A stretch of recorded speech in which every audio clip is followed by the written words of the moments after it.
Well hello everyone and we were talking about Royal Challengers Bangalore और हम बात कर रहे थे पोखरा एवेंजर्स को। काफी सिमिलैरिटीज दिखा रहे थे लेकिन पोखरा ने बोला कि हम आपको और ज्यादा वहां पर रीजंस दे देते। पिछले मैच में 6 विकेट गिर गई थी 7 रन पर और आज वही सेम टीम खेल रही थी और उस टीम ने 176 कर दिए, 170 चेस करते करते लास्ट बॉल पर 6 लगा दिया without loss of any wicket. अब आप सोचो कि ये टीम कितनी अनप्रिडिक्टेबल। आई नो कि जब हम पिछले मैच में बात कर रहे थे वहां पर lot of you were saying कि भाई इसके पास कुछ नहीं, और मैंने खुद भी ये बात कही थी कि ये वो टीम है जो जिस दिन मूड में रहेगी उस दिन डबल 100 और जिस दिन नहीं तो कुछ नहीं, बिकॉज आपके पास कोई ऐसा प्लेयर नहीं है जो रुकेगा, रुकने वाला। जो आज रोहित पौडेल को हमने करते हुए देखा कि भाई धीरे धीरे इनिंग बिल्ड करी और इनफैक्ट उसको मारना भी फिर शुरू करा। एक वेल डिजर्व सेंचुरी जरूर मिस हो गई उनसे, लेकिन पोखरा एवेंजर्स आई मीन आप इस टीम से डर भी सकते हो और नहीं भी, बिकॉज ये टीम वैसी है कि आज इनका दिन था तो आज कुछ बहुत जबरदस्त होगा और इनफैक्ट कुछ बहुत ही जबरदस्त हो गया।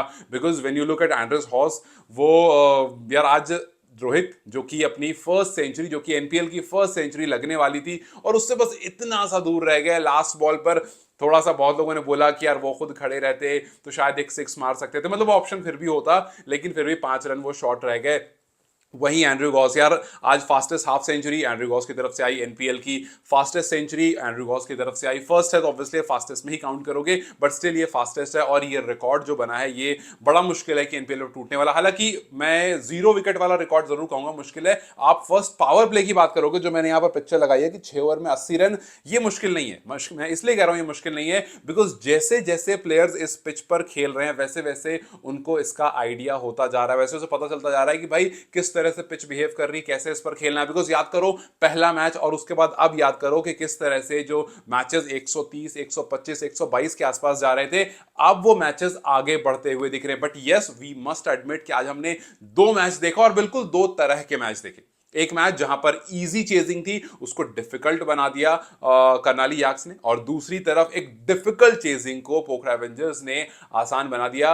And this pretty much shows के यार इट डिपेंड्स कि आप गेम की तरफ किस तरह से जा रहे हो, ऑल्सो आपका ओपनर्स किस तरह से बिहेव कर रहा है। आप देखो आज दोनों ओपनर को, आज ये वाले जो ओपनर है वो वैसे ही बिल्कुल ओपनर थे जैसे हम आईपीएल में, अगर मैं एग्जांपल लूं क्योंकि मैं जाहिर सी बात आईपीएल ज्यादा फॉलो किया है तो उसके ही रेफरेंस से बता सकता हूं, ये बिलीव करके कि आप लोगों ने भी देखा होगा सनराइज हैदराबाद को, जब आपने देखा होगा तो ट्रेविस हेड और अभिषेक शर्मा वो दोनों एक तरफ से चलते हैं और जब चलते हैं तो कुछ ज्यादा ही तबाही होती है। आज वैसा ही हुआ, एक तरफ से दिनेश खरेल मार रहे थे। वैसे दिनेश खरेल मुझे काफी हद तक वो सुरेश रैना वाली वाइब दे रहे थे, जिस तरह के उनके पुल शॉट्स दिख रहे थे वो काफी हद तक सुरेश रैना वाली वाइब थी। सो एक तरफ से खरेल मार रहे थे और दूसरी तरफ से pretty much obvious Travis head की तरह एंड्रयू गॉस ने वो जिम्मेदारी ले ली। हालांकि एंड्रयू गॉस की इनिंग में मुझे काफी इंटरेस्टिंग पार्ट ये लगा कि वो 6 वाला डोमिनेशन नहीं दिखा रहे थे, वो दोनों दिखा रहा है। देखो कुछ 12 चौके लगाए उस बंदे ने और शायद 5 छक्के, if I am not wrong 5 छक्के लगा। सोचो 5 छक्के और 12 चौके, फिर भी इतना ज्यादा पेस अप इनिंग खेली है। सो ये दिखाता है कि भाई आप पहली बात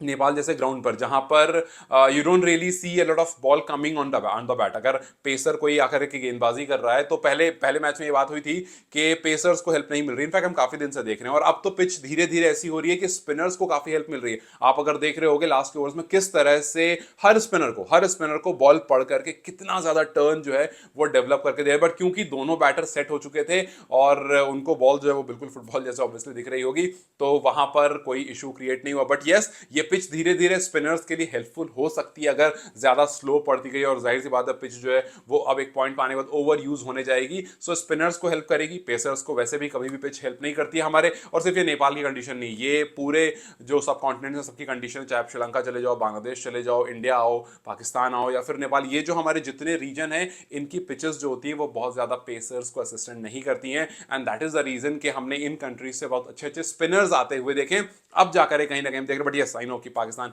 इज द एक्सेप्शन जहां से बहुत अच्छे पेसर्स आते हैं। But yes coming back to the NPL we must talk about Lumbini Lions. यार दोनों मैच में एक अच्छा टोटल, पहले बल्लेबाजी की अच्छा टोटल दिया और उसके बावजूद उसको डिफेंड नहीं कर पाए। पिछले मैच में 191 को डिफेंड नहीं कर पाए और इस मैच में 170 को डिफेंड नहीं कर पाए। आप देखो कि इनको बॉलिंग की कितनी ज्यादा यहां पर जरूरत है। हालांकि ऐसा नहीं इनके पास बॉलर्स नहीं है, बॉलर एक दो गेंदबाज अच्छी गेंदबाजी कर रहा है लेकिन इनके पास कंप्लीट पैकेज नहीं है।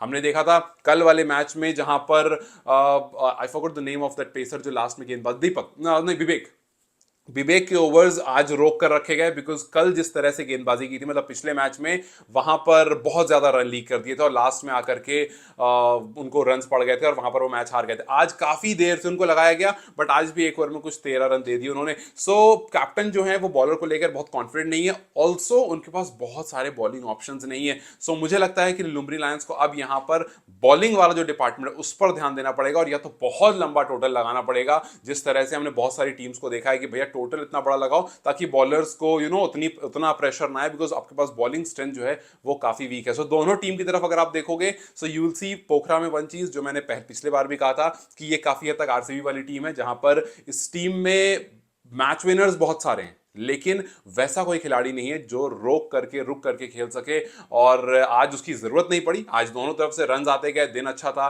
विकेट आपकी गई नहीं और उसके बाद आप इस मैच को ओवरऑल, जिसे मैंने शायद परसों ही कहा था कि ये टीम 200 ही मार सकती है और बिल्कुल आज 200 मार देती है अगर ये पूरा ओवर खेलते तो, लेकिन लुम्बिनी लायंस ने उतने रन दिए नहीं थे वरना शायद वो भी चेस डाउन हो जाते। So yes, few good bowlers जिनके बारे में I mean everyone must admit, जैसे Surya Tamang is that left arm orthodox bowler, he is doing pretty good and I think कि इस पर नजर होगी। एंड मैं नाम भूल रहा हूं, there is this other spinner, there is Surya Tamang, there is, मैं नाम भूल गया बिल्कुल। सो वो जो लेफ्ट आर्म एक और स्पिनर है, he is also doing good. So यहाँ से अगेन स्पिनर्स के डिपार्टमेंट में इट्स नॉट वेरी डिफिकल्ट, लेकिन पेसर्स के डिपार्टमेंट में और आपका जो ओवरऑल बॉलिंग यूनिट है उस डिपार्टमेंट में लुम्बिनी लायंस को बहुत सारा काम करने की जरूरत है, because if this continues, no matter आप कितना बोर्ड पर रन लगा दो, अगर सामने वाली टीम को अच्छा स्टार्ट मिल गया है देन चीज जो है वो डन एंड डस्टेड हो जाएगी। वहीं आप लुम्बिनी की बैटिंग की तरफ देखोगे, रोहित ने दोनों मैच में अच्छा किया था, आज भी रोहित ने अच्छा किया और उनके साथ साथ वी सॉ टॉम मोर्स, पिछले मैच में भी रन उन्होंने किए थे, आज भी उन्होंने रन किए। इनफैक्ट वो जो 110 रन की पार्टनरशिप थी उसी ने लुम्बिनी को उस पॉइंट तक पहुंचा दिया जहां पर आपके पास एक बड़ा टोटल, एक अच्छा टोटल मिल गया था। सो इन दोनों टीम की तरफ अगर आप देखोगे, अच्छी बात है कि एवेंजर्स का जो है वो एक बार फिर से वो जो हमने एंड गेम का वो डायलॉग है कि एवेंजर्स असेंबल, वो एक बार असेंबल हुए, रन आए, आपने मैच जीता। सो जो टेबल है, पॉइंट्स टेबल जो हम बात कर रहे थे कि आसान हो जाएगा, उसको आपने अभी भी कॉम्प्लिकेटेड कर रखा है कि भैया सबके पास जो है धीरे धीरे जीत आनी शुरू हो गई। करनाली ने अपना मैच जीत लिया, पोखरा ने अपना मैच जीत लिया। सो आगे आने वाले टूर्नामेंट में will not see easy matches की भाई बस आपने कुछ टोटल रख दिया और जो नीचे वाली टीम है वो बस हार करके चली गई। सो अब अभी भी आप प्रिडिक्ट नहीं कर सकते बिकॉज अभी 2-3 मैचेस हुए, अगर अब अगला 3 match back to back let's say Biratnagar जीत जाती है या फिर पोखरा अपने 3 मैच बैक टू बैक जीत जाती है, देन डेफिनेटली जो टेबल है वो बिल्कुल टर्न हो जाएगा। सो यहां पर आप प्रिडिक्ट नहीं कर सकते हो। हाँ, ये जरूर कह सकते हो कुछ टीम है जो स्ट्रांग दिख रही है और कुछ टीम है जो पर्टिकुलर डिपार्टमेंट में काफी ज्यादा वीक दिख रही है। तो देखते हैं कि किस तरह से इस पर काम होता है, देखते हैं किस तरह से लुम्बिनी लायंस अपने बॉलिंग यूनिट को देखती हैं। लेकिन yes, we are getting few players जो कि काफी ज्यादा आई कैचिंग है, जैसे दिनेश करेल। कल जब हम बात कर रहे थे मैंने खुद कहा था कि मैंने बहुत ज्यादा नहीं देखा है तो उस पर जज नहीं कर सकते हैं, लेकिन मेरा अभी भी खुद कैप्टन का नीचे आने वाला डिसीजन, जो हालांकि आज बहुत अच्छी इनिंग रही और इसके बाद आई डोंट नो कि कोई भी सोचेगा कि भैया आप कुशल बुटेल आप ऊपर आओ, नहीं आप अब क्योंकि इतनी अच्छी ओपनिंग पार्टनरशिप मिल गई आप क्यों ही कहोगे कि ऊपर आओ।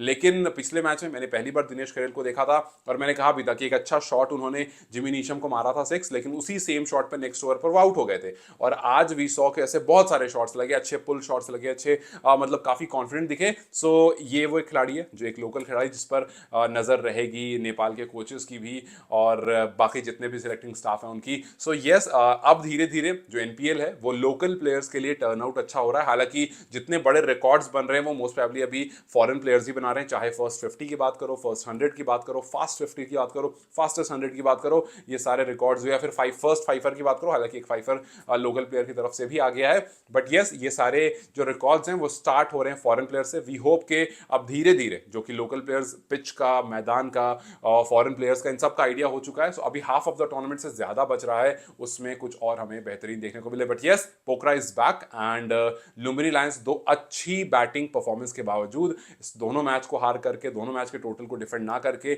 बहुत बड़ी ट्रबल में जरूर पहुंच गए। खैर, व्हाट डू यू थिंक कि कहां पर लुम्बिनी को काम करने की जरूरत है, कौन वो गेंदबाज है जो उनके लिए कुछ बेहतर कर सकता है, चीजें टर्न आउट कर सकता है, या फिर इस बॉलिंग डिपार्टमेंट का फिलहाल कोई और सोल्यूशन नहीं? What do you think? Do let in the comment section and for Avengers we have assembled. Bye bye.